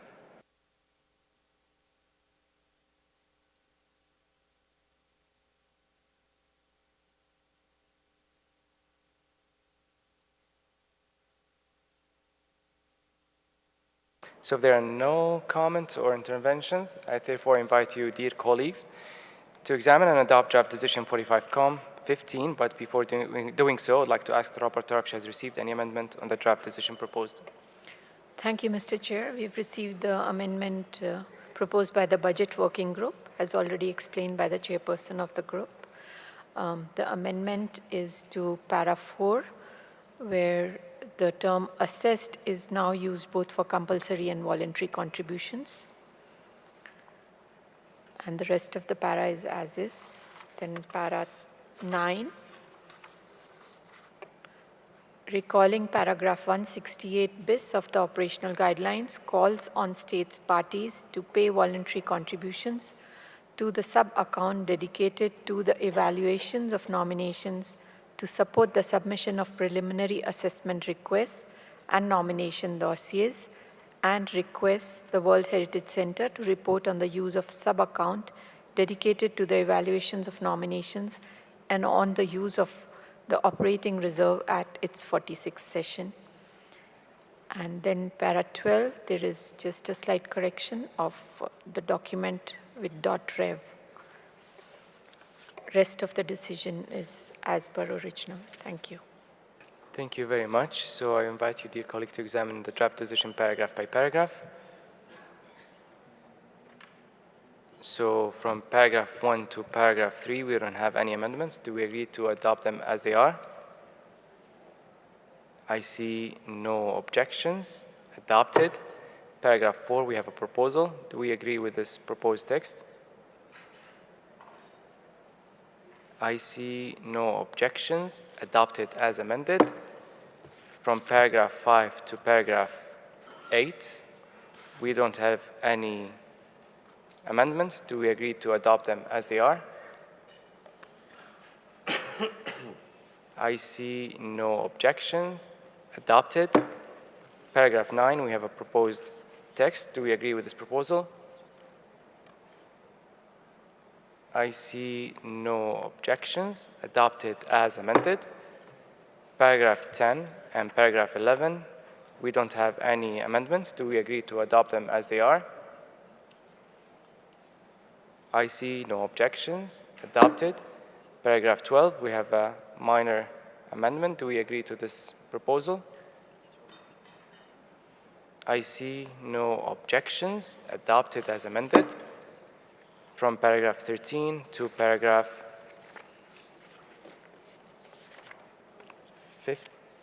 16, we don't have any proposal or amendment. Do we agree to adopt them as they are? I see no objections. Adopted.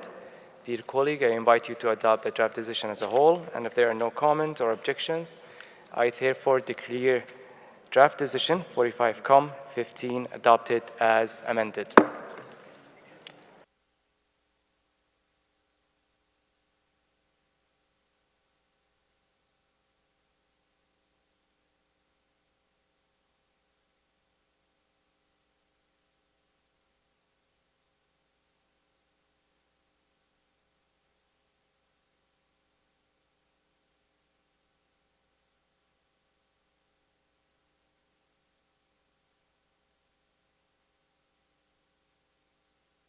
So for the next Bureau meeting, it will be on Sunday morning from 9:30 to 10. And also I would like to remind you all about the closing event for today. All buses will be waiting you at the entrance. And giving that, I thank you all for your efficiency and that assist us in advancing in our work. I would like to ask the Director of the Authority Center if there are any announcements. Thank you, Mr. Chairperson. There is no announcement for today, and I'd like to thank the member of the committee for their efficient work of today. Thank you. Thank you very much, and I wish you a lovely evening.